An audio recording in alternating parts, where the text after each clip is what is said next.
Bonjour à tous, c'est un plaisir de m'avoir invité donc à présenter une sélection d'études de l'ASCO virtuelle en digestif.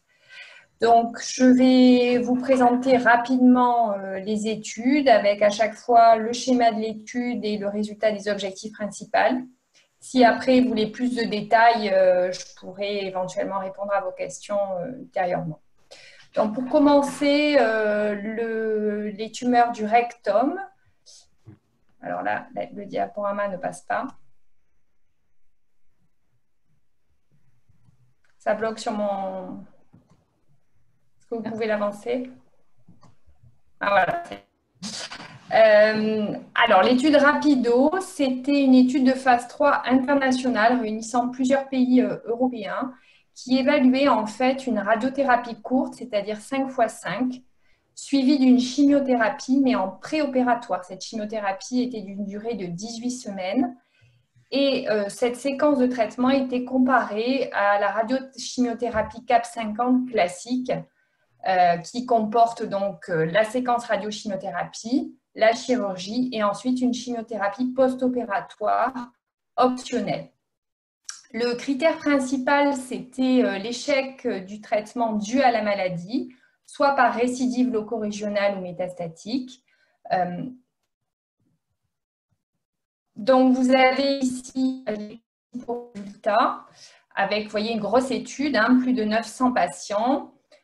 90% environ avaient pu être opérés après donc, la séquence thérapeutique, que ce soit dans le bras radiochimiothérapie CAP50 ou radiothérapie courte puis chimiothérapie.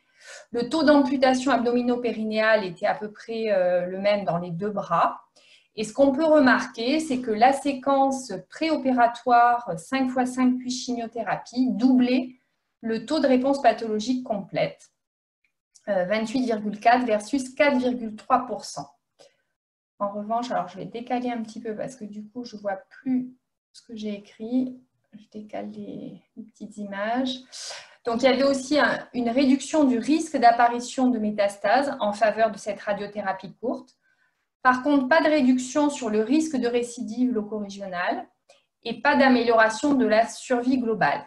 Donc, en fait, les auteurs ont considéré, en conclusion de cette étude, que la radiothérapie 5 x 5 suivie d'une chimiothérapie néoadjuvante par Capox-Folfox a permis de réduire de 7% le taux d'échec du traitement et de métastase à distance et de doubler le taux de réponse complète pathologique. Puis, une autre étude, donc une étude française multicentrique, l'étude Prodige 23, qui a regroupé donc, plusieurs groupes coopérateurs et groupes scientifiques promus par Unicancer et présenté par Thierry Conroy, a évalué cette fois une chimiothérapie par FOLFIRINOX avant la radiochimiothérapie CAP50, avant la chirurgie, par rapport à la radiochimiothérapie CAP50 seule, avant la chirurgie, et la chimiothérapie post-opératoire était possible par Folfox ou capecitabine. Donc, c'était des patients, bien sûr, résécables, 460 patients. Et là, le critère principal de l'étude, c'était la survie sans maladie. Donc, on retrouvait à peu près la même population que l'étude Rapido, avec 30% de T4, des tumeurs avec des marges circonférentielles inférieures à 1 mm environ dans 60% des cas, des grosses tumeurs. Et là, vous voyez que les résultats sont en faveur de la séquence chimiothérapie d'induction par 4 cures de FOLFIRINOX suivie de radiochimiothérapie, que ce soit sur la survie sans maladie avec un bénéfice statistiquement significatif ou la survie sans métastase. Et donc, cette séquence de chimiothérapie d'induction suivie d'une radiochimiothérapie préopératoire, non seulement elle est faisable, mais elle augmente aussi la probabilité de réponse pathologique complète et allonge la survie sans maladie et sans métastase, avec un profil de toxicité qui est tout à fait gérable. Donc, vous voyez là deux études qui mettent en avant le traitement d'induction avant la chirurgie et qui peuvent s'appliquer donc avec un nouveau standard vraiment en faveur de la chimiothérapie d'induction suivie de la radiochimiothérapie préopératoire. Pour le cancer du côlon en situation adjuvante, on a eu l'actualisation des résultats d'IDEA, donc IDEA qui était une étude internationale qui comportait en fait 6 études. Il y avait IDEA France, mais il y en avait aussi dans chaque pays, Italie, Espagne. Donc 12 834 patients au total, patients opérés d'un cancer du côlon stade 3, 72% de N1, 28% de N2. Et pour mémoire, on avait mis en évidence qu'une chimiothérapie par Capox 3 mois était tout à fait acceptable pour les tumeurs de bas risque, alors que pour les tumeurs à haut risque, c'est-à-dire T4 et ou N2, il était préférable d'administrer une chimiothérapie par FOLFOX pendant 6 mois. En fait, cette étude et les résultats définitifs confirment que pour le schéma Capox, qu'on fasse 3 mois ou 6 mois, c'est bénéfique, c'est-à-dire que la non-infériorité est vraiment confirmée. En revanche, pour le FOLFOX, cette non-infériorité est moins évidente, puisque vous voyez que le delta de survie globale à 5 ans est quand même de moins 1,2%. Au total, ce qu'on peut conclure là, ce sont les résultats en fonction du faible risque ou du haut risque sur l'analyse anatomopathologique des patients. C'est que finalement, 3 mois de Capox suffisent, quel que soit le risque. C'est simplement que le delta de survie globale est quand même évidemment plus favorable lorsque les patients ont un faible risque de récidive par rapport aux patients qui ont un haut risque. En revanche, pour le FOLFOX, il est clair que ça confirme que les patients qui ont un haut risque de récidive, donc qui sont T4 et ou N2, ils doivent absolument faire 6 mois de FOLFOX. Donc, ça vient un petit peu conforter l'impression qu'on avait déjà, avec quand même une faveur pour la chimiothérapie post-opératoire par Capox, qui a quand même l'avantage de limiter énormément les neuropathies, puisque c'est ça qui embête le plus les patients. Et finalement, avec 3 mois, on a quand même moins de neuropathie résiduelle qu'avec 6 mois. Alors, qu'en est-il des patients qui ont un cancer du côlon avec des métastases hépatiques qui sont opérables de première intention? C'est-à-dire qu'on ne cherche pas avec la chimio à faire réduire la taille pour les opérer secondairement. Elles sont d'emblée résécables. Le standard jusque-là, c'était l'étude de l'EORTC présentée par Bernard Nordlinger, qui était en fait la chimiothérapie périopératoire par FOLFOX. Donc, ça n'augmentait pas la survie globale, mais ça augmentait la survie sans récidive. Et c'est vrai que c'est un peu ce qui est recommandé dans l'attitude de prise en charge de ces patients. Là, c'est une étude de phase 2-3 japonaise qui a évalué cette fois la chimiothérapie, mais en post-opératoire, par rapport à la chirurgie seule, chez des patients donc, qui étaient naïfs d'oxaliplatine auparavant, qui avaient une tumeur du côlon, et qui avaient des métastases hépatiques résécables. Donc 300 patients randomisés. La phase 2, donc c'était juste vérifier que les patients étaient bien compliants au traitement, qu'ils avaient reçu au moins 9 cures de FOLFOX post-op. Et la phase 3, c'était la survie sans maladie. L'objectif est atteint avec une survie sans maladie en faveur de la chimiothérapie post-opératoire par rapport à la chirurgie seule. De la même façon que dans l'étude de l'EORTC, il n'y a pas de différence significative sur la survie globale, mais en tout cas, ça donne quand même le FOLFOX post-opératoire comme une option thérapeutique. Ça améliore la survie sans maladie. Donc, c'est vrai que jusque-là, on n'avait que très peu de données. On avait surtout des données donc, sur la chimiothérapie périopératoire. Donc, ça ouvre un peu ce champ et la possibilité de faire ce type de traitement après résection. Donc, il s'agit d'une étude japonaise, mais c'est quand même des résultats tout à fait encourageants. Passons au cancer du côlon métastatique. Pour les sujets âgés, une étude dédiée dès la première ligne pour savoir si c'est la peine d'intensifier la première ligne de traitement des patients âgés, c'est-à-dire de 70 ans ou plus. Donc, cette étude de phase 2 randomisée non comparative italienne a comparé un FOLFOX panitumumab, qui est un des standards de première ligne chez les patients race sauvage, à une chimiothérapie par 5 FU en monothérapie plus panitumumab. Et ensuite, les patients étaient traités par panitumumab en maintenance jusqu'à progression. Donc, c'était race et BRAF sauvage. Le critère de jugement était la survie sans progression avec des évaluations gériatriques classiques initiales. Et voyez que les résultats de survie sans progression sont comparables au sens où, même si l'étude n'était pas designée pour définir une supériorité ou une infériorité à l'étude, en tout cas, on voit que faire du Folfox-Pani ou du 5-FU-Pani chez ces patients âgés, eh bien, on est autour de 9,1, 9,6 mois de médiane de survie sans progression et que finalement, chez ces patients fragiles, ce n'est pas la peine d'aller rajouter des toxicités. Les données de survie globale, elles sont encore immatures, mais en tout cas, l'objectif est atteint dans les deux bras. Et c'est vrai que jusque-là, on avait en première ligne l'étude AVEX qui nous validait en première ligne chez les patients âgés capecitabine bevacizumab. Mais pour les patients, par exemple, vasculaires ou lourdement traités, c'est vrai que le 5-FU panitumumab peut être une alternative en première ligne chez les patients cancer colorectal métastatique, 70 ans ou plus, race sauvage. Alors maintenant, les patients HER2+, cancer du côlon métastatique. Ça concerne un petit pourcentage de patients race sauvage. Alors en général, on ne le recherche pas de première intention, c'est vrai, on le recherche quand on a un peu épuisé les lignes. Et là, c'était l'intérêt de cette étude qui était une phase 2, s'intéressant à une population de patients métastatiques HER2+, race bérard sauvage, qui avait été au moins pré-traités par 2 lignes de traitement. On avait pu éventuellement utiliser un anti-HER2, ce n'était pas un critère d'exclusion. Par contre, par rapport au produit, on va le voir, il ne fallait pas avoir d'antécédent de maladie interstitielle pulmonaire. Et là, ils ont fait 3 cohortes de patients, des patients HER2+, typiques avec 3 croix en immunohistochimie ou alors 2 croix et fiches positifs, et des cohortes où l'HER2 était positif de façon faible. Le critère de jugement principal, c'était le taux de réponse objective. Et le traitement à l'essai, c'est un anticorps conjugué qui est composé du trastuzumab, donc un anti-HER2, fixé à un inhibiteur de topoisomérase 1.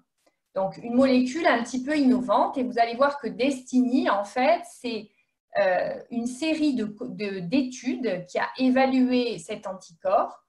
Et en digestif, ça a été le cas dans le côlon et dans l'estomac. On va le voir après, mais sachez aussi que ça a été évalué dans le sein. Donc, vous avez les principales caractéristiques en bas de la diapositive de la cohorte A. Vous voyez que c'était des patients très lourdement pré-traités, 4 lignes en médiane. Et ils avaient tous reçu 5-FU, irinotecan, oxaliplatine en chimiothérapie. Et vous voyez que le taux de réponse objective est assez impressionnant, 45,3% chez ces patients lourdement pré-traités, 57,5% chez les patients qui surexprimaient 3 croix HER2 et un taux de contrôle de la maladie à 83%. On a des premiers résultats de survie sans progression. Vous voyez aussi cette survie sans progression de la cohorte A qui est vraiment favorable, alors que pour les cohortes qui ne surexpriment pas à 3 croix ou à 2 croix SIG positif HER2, vous voyez que par contre, ça n'est pas du tout efficace de leur administrer ce traitement. Donc, c'est des résultats qui sont bien sûr à confirmer, qui concernent une niche de patients, mais qui sont prometteurs. En revanche, au niveau effet secondaire, attention à la pneumopathie interstitielle, il y a quand même eu 2 décès toxiques, donc c'est un monitoring particulier à faire. Ensuite, les BRAF V600E mutés, vous savez que c'est des patients qui représentent environ 7 à 10% de nos cancers colorectal métastatiques race sauvage, qui sont associés à un très mauvais pronostic. Et là, on a eu des résultats un peu plus matures de l'étude Beacon, qui est une étude de phase 3, avec 3 bras, patients pré-traités par 1 ou 2 lignes de chimiothérapie, 3 inhibiteurs associés, donc inhibiteur de RAF, inhibiteur de MEK anti-EGFR, donc ce qu'on appellera la triplette, la doublette, donc qui est inhibiteur de RAF anti-EGFR, et le bras standard qui est l'irinotecan, seul ou FOLFIRI, avec l'anti-EGFR. Donc, l'objectif principal, c'était la survie globale. Les premiers résultats avaient déjà montré que c'était en faveur de l'association innovante, que ce soit triplette ou doublette par rapport au bras standard. Et là, voici l'analyse actualisée, où vous avez, que ce soit pour le doublette ou le triplette, un avantage en survie globale, 9,3 versus 5,9 mois. Donc, au final, comme la triplette rajoute quand même un petit peu plus de toxicité, c'est l'association encorafenib-cetuximab qui est maintenant considérée comme un standard en deuxième ligne ou plus de traitement de patients BRAF mutés V600E. Donc, on attend bien évidemment l'AMM, mais c'est un traitement vraiment qui va changer et intervenir dans nos pratiques. Pour les patients MSI, donc si l'instabilité microsatellitaire est retrouvée chez 15% des patients non métastatiques, elle est beaucoup plus faible chez les patients métastatiques, où c'est moins de 10%, on est plutôt vers 5%. Et là, c'était une étude, l'étude Keynote 177, qui a été présentée en plénière. Première fois qu'une étude de phase 3 internationale randomise une immunothérapie, donc un anti-PDL1, pembrolizumab 200 mg toutes les 3 semaines par rapport à une chimiothérapie au choix de l'investigateur, avec un crossover possible vers l'immunothérapie en cas de progression dans le bras de chimiothérapie. L'objectif principal était un co-critère de survie globale et de survie sans progression.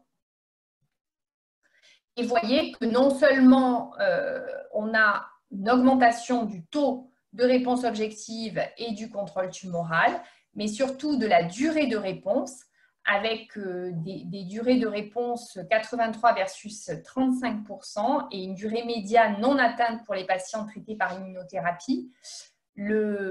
Thierry André, donc, qui a présenté l'étude, expliquait que c'était des patients qui pouvaient tout à fait reprendre une vie normale, qui pouvaient retravailler, qui étaient en très bon état général, donc beaucoup mieux tolérés que la chimiothérapie. Et voyez ce résultat de survie aussi sans progression, 16,5 versus 8,2 mois, en faveur de l'immunothérapie.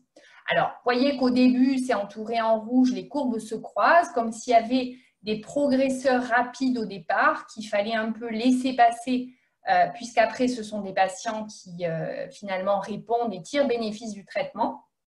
Donc ça, il nous faut encore des données pour expliquer quels profils de patients sont concernés.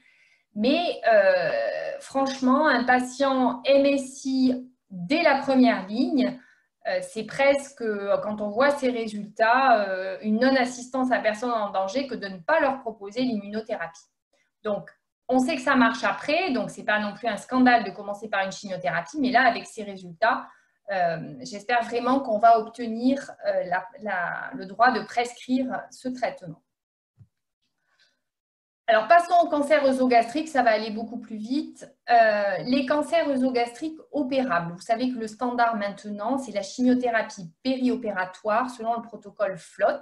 Donc, FLOT, c'est 5-FU, oxaliplatine, taxotere. Et là, chez les patients qui surexpriment HER2, l'idée, c'était de voir si d'associer une double inhibition HER2, donc avec pertuzumab et trastuzumab, c'était mieux que de faire la chimio seule. Ça semblait favorable sur le taux de réponse pathologique complète.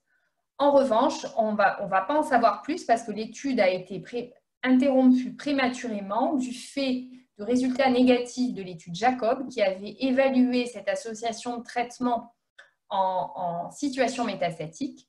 Et du coup, l'étude a été arrêtée. Donc, heureusement, il y a une autre étude de l'EORTC là, qui a débuté, qui pose un petit peu la même question de l'intérêt d'associer le trastuzumab cette fois à la chimiothérapie.